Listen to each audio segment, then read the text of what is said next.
Hi Sagittarius, July 2025. Ito na po, ang inyong reading. Kukuha tayo ng ilang guidance, advice, messages na marahil ay kailangan yung marinig ngayon. Sagittarius, mensaheng gabay po para sa taong ito na maaaring makapakinig. Guidance, advice para sa iyo, Sagittarius, may umaangat. Add pa tayo, try nating maging straightforward. Guidance para sa iyo, Sagittarius. Okay, isa-isahin po natin. The Seven of Swords, the Devil, di kailangan katakutan or laliman. Ten of Pentacles, Reverse, meron lang po yung kalakip na mensahe. Pages, Page of Cups, Page of Swords, the Eight of Cups, and the Ten of Swords. I will be honest, guys, I see endings for a new beginnings. Meron kayong kailangan i-release, i-let go.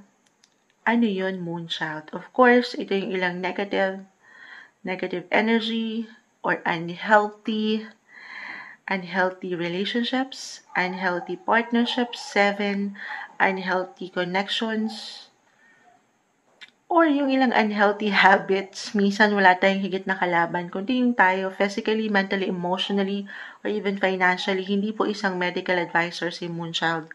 Simpleng card reader lang tayo. Maring para sa ilan, hindi madali ito. Alam ko, diretso, pero hindi nyo kailangan laliman, guys. Guidance lang po.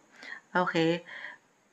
Minsan, kailangan nyo pagnilay-nilayan. Do some reflection. Tayo po ay general reading. Depende to kung saan magbibigay diin yung aking nababanggit.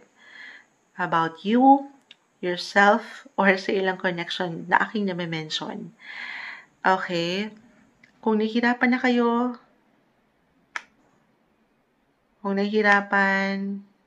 nasasaktan, or nagiging painful na ito, maybe for some, this is a sign to release and to let go. Move forward, Sagittarius. Pages, may mga pagbabago. Kung meron mang something magtapos or matapos, merong kapalit yan. Para sa mas higit na meron kayong benepisyo. Hindi sa meron tayong hinihintay na something benefits, but of course, dapat ang mga bagay ay give and take, balance, ng walang pagkakulang or pagkasobra. Syempre naman. Okay, be open sa ilang posibilidad. Other messages, kung hindi yun mag-apply, merong matatapos. Ito kanina ko pa na-mention, may ilang cards kasi bumabagsak na parang may ilang laban.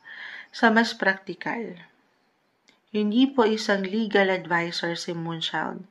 May ilang challenge akong nakikita na hindi nagiging madali. For some of you na merong laban sa korte, again, guidance lamang po ito.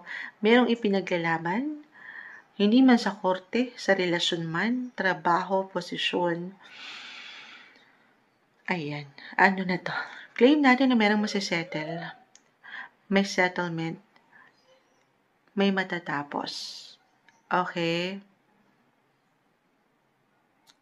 Pero ano lang to, kasi I will be honest, merong ilang demonyo. May ilang negative. So, be alert, be mindful. Maybe a reminder na wag kayong magtitiwala. Syempre naman, agad-agad sa ilang tao sa inyong paligid. Very important, lalo pa kung meron ditong something investment, kahit nga sa simpleng enerhiya, huwag kayong magpapadalos-dalos. Kita nyo, the devil. 6-6 nakikita ko. Meron tayong 6,000 viewers, 6,000 thumbs up. Charis. Eto, tayo pa live na live sa ating YT, pero focus, maybe ganito. Divert your energy sa mas masaya, mas payapa, mas at peace ang inyong mga isipan. As a Sagittarius, this is something hindi na magiging malalim eh.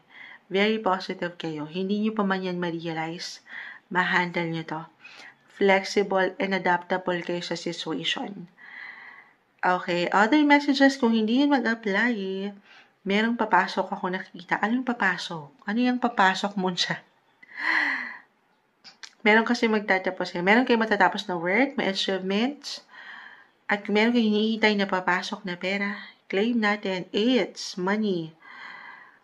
Page of Swords. Kahit sa simpleng impormasyon pa lang ito, ngayong buwan ng Hulyo, claim natin na ang ilang bagay papabor sa inyo.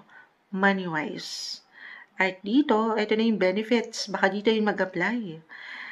Benefits, it could be a bonus. Something na magmumula or patuloy nagmumula sa paraan nyo. Sa inuwanan nyo ng diskarte, ng creativity. Okay. Ayan. Na ang ganda. Yung pinaka-advice, more on you ha. Kumbaga, self-care, self-love, pahintulutan po ang sarili na magpahinga. May ilang changes. Tumadaan kayo sa ilang transitions, transformation, may ilang pagbabago man. Move forward, Sagittarius. Marami pa, malawak pa ang pwede niyong matutunan, makilala, madiskubre sa buhay. Ito yung umaangat na guidance, advice, messages para sa inyo ngayong July 2025.